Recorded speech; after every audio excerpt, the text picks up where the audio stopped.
Juste avant de commencer, je tiens à remercier le sponsor de cette vidéo, CyberGhost VPN. Alors tu dois sûrement savoir ce qu'est un VPN, mais au cas où, c'est un logiciel utile et pratique qui te promet une navigation sur internet sécurisée. Pour éviter de se faire pirater ou d'être victime de sites malveillants, une des meilleures solutions est d'utiliser un VPN. Et là arrive CyberGhost VPN, qui te permet de masquer ton adresse IP et surtout de chiffrer tes données et de rediriger l'intégralité de ton trafic internet via un tunnel sécurisé. C'est parfait pour surfer anonymement et en toute sécurité, que ce soit depuis la maison ou depuis un réseau Wi-Fi public, dans un café, un restaurant ou même un hôtel. Mais aussi, CyberGhost VPN te permet d'accéder à des sites et plateformes géographiquement bloqués, comme celles qui sont par exemple basées au Japon et dans plein d'autres pays, et ainsi pouvoir profiter pleinement de tes abonnements à Netflix, Disney+, ou encore Prime Video, vu que beaucoup de contenus ne sont pas les mêmes selon les pays. Et c'est ce que j'utilise personnellement pour pouvoir profiter des programmes ou sites internet français depuis le Japon. Et en plus, c'est facile à utiliser sur Windows, macOS, Android, iOS, et même sur ta Smart TV ou tes consoles. Dis-toi qu'un seul abonnement sécurise simultanément 7 appareils. C'est le choix parfait pour protéger toute la famille, mais ce n'est pas tout. CyberGhost VPN est recommandé par de nombreux utilisateurs qui lui ont accordé d'excellents avis sur Trustpilot.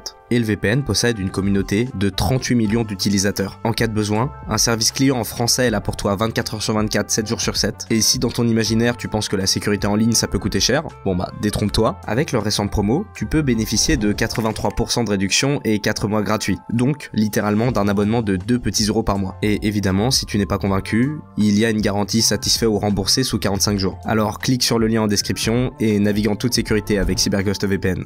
Bon, et maintenant, si on revient à nos moutons, est-ce que tu connais cette situation où quand tu préfères être seul plutôt qu'en groupe, tu passes très vite pour la personne anormale? Parce que oui, passer des moments solitaires ou aimer la solitude, c'est souvent qualifié de bizarre par certains. Ça renvoie très vite une image de personne qui ne va pas bien, qui déprime et qui est en proie à des problèmes sociaux ou personnels. Souvent, on va même te dire que la solitude c'est mauvais pour toi. Bref, que c'est pas normal d'être seul. Et bon, là évidemment déjà, on pourrait commencer à pointer du doigt le fait que parfois, la pire chose qu'on puisse vivre, ce n'est pas forcément d'être seul, mais de traîner avec des personnes qui nous font nous sentir seuls. Mais bien sûr, ce n'est pas tout. Certains préfèrent le temps qu'ils passent avec eux-mêmes, tandis que d'autres apprécient tout autant leur côté social extraverti que leur côté solitaire introverti. On n'est pas obligé d'être simplement un grand introverti ou un grand extraverti, on peut être tout autant les deux à la fois. Enfin bref, à la question « Pourquoi certaines personnes choisissent-elles d'être seules ?», les réponses sont aussi complexes et variées que les personnes elles-mêmes. Il ne s'agit pas toujours de fuir les interactions sociales, parfois, il s'agit simplement de profiter de moments avec soi-même. Car là où certains individus vont subir la solitude, d'autres sont contraints de toujours sociabiliser par peur de se retrouver seuls, ou simplement parce qu'ils préfèrent ça à être chez eux. Il n'y a évidemment pas qu'une raison. Et être quelqu'un qui adore souvent être en groupe, qui aime bien le côté sociable, c'est pas forcément quelque chose de négatif. Ici, on va quand même faire en sorte de garder de la nuance. Car d'un autre côté, pour certaines personnes, choisir de passer du temps seul,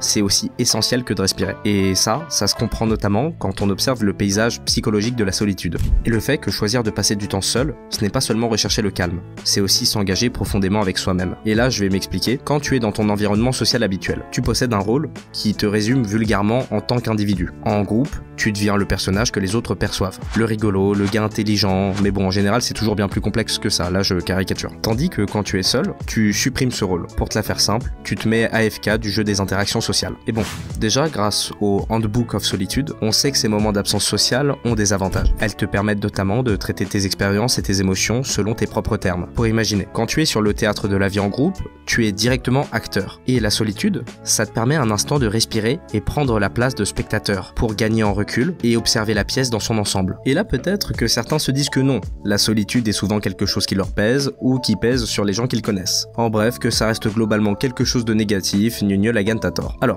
déjà tu me parles mieux, et ensuite, on va voir tout de suite la différence entre cet état nécessaire qu'est la solitude et son côté moins reluisant auquel tu dois penser, l'isolement. Parce que oui, les deux sont fondamentalement différents. La solitude, c'est un état choisi, c'est-à-dire un désengagement volontaire des interactions sociales pour une paix et une réflexion personnelle. Là où l'isolement, en revanche, c'est un état imposé, marqué par un sentiment de délaissement et un désir de compagnie qui n'est pas satisfait. C'est comme la différence entre choisir de faire un voyage en solitaire pour le plaisir de la solitude et se retrouver solo sur une île après un naufrage. Les recherches de John T. Cacioppo dans La solitude, la nature humaine et le besoin de liens sociaux soulignent cette distinction. Il explique que si l'isolement peut avoir des effets néfastes sur la santé mentale et physique, la solitude choisie peut être incroyablement enrichissante. Ces études montrent que la solitude, lorsqu'elle est vécue, peut conduire à de meilleures régulations émotionnelles et à un plus grand sentiment d'indépendance, ce qui contraste évidemment avec les sentiments d'impuissance et de désespoir souvent associés à l'isolement. En outre, la solitude choisie, c'est ce moments où tu profites de ta propre compagnie, sans les pressions sociales ou le stress habituel. Et certaines personnes qui se considèrent introverties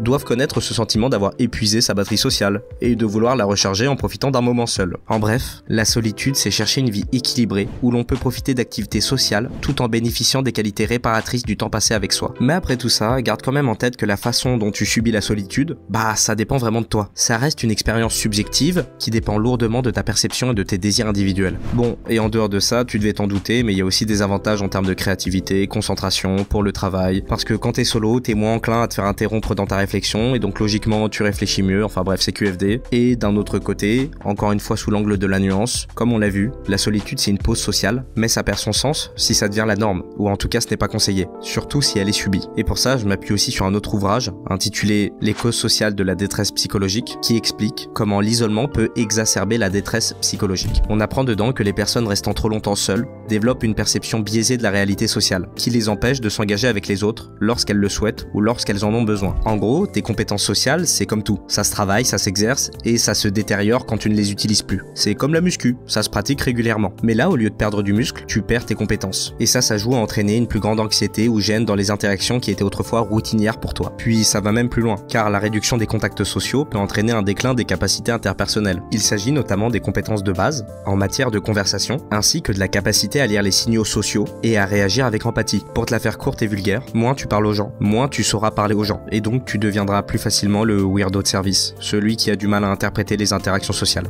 Mais évidemment, c'est un constat, pas une fatalité, ça peut toujours se rattraper. Mais en tout cas, si tu continues dedans, ça peut résulter en un cycle qui s'auto-entretient. Plus les interactions sociales deviennent gênantes ou inconfortables, plus on va choisir de les éviter, ce qui va encore plus affaiblir les compétences. Et en outre, le maintien d'un cercle social solide, c'est crucial pour le soutien émotionnel et les opportunités de vie. Avoir un réseau réduit, ça peut te limiter l'accès à de nouvelles idées, à des pistes de travail et à des relations interpersonnelles qui pourraient être bénéfiques. En l'absence d'interactions régulières, les liens peuvent s'affaiblir, ce qui réduit la probabilité de recevoir un soutien au moment où on en a le plus besoin. Enfin bref, j'invente pas la roue en te rappelant tout ça, mais ça me semblait utile. Puis, quand tu perds trop longtemps ton rôle dans tes interactions sociales, tu perds l'absence de retour d'information des autres. Et donc, tu rends difficile le maintien d'une vision équilibrée de toi-même et de ton environnement. Être avec des potes, c'est aussi faire une sorte de vérification quotidienne de ta réalité, qui te permet de rester connecté avec les autres, notamment en termes d'image de soi et de vision du monde. Vois ça comme un check-up chez ton médecin généraliste ou ton dentiste. Bref, tu choisis. Être parqué dans un rôle par les autres, c'est pas cool, mais ne pas connaître sa place, ça ne l'est pas non plus. Maintenant, revenons à la question du choix de la solitude et de pourquoi on choisit d'être seul. Eh bien, pour de nombreuses personnes, ça découle principalement d'un besoin d'échapper aux exigences des interactions sociales. Et on pourrait même dire que ces personnes font preuve de sélectivité sociale. Qu'elle soit due à l'introversion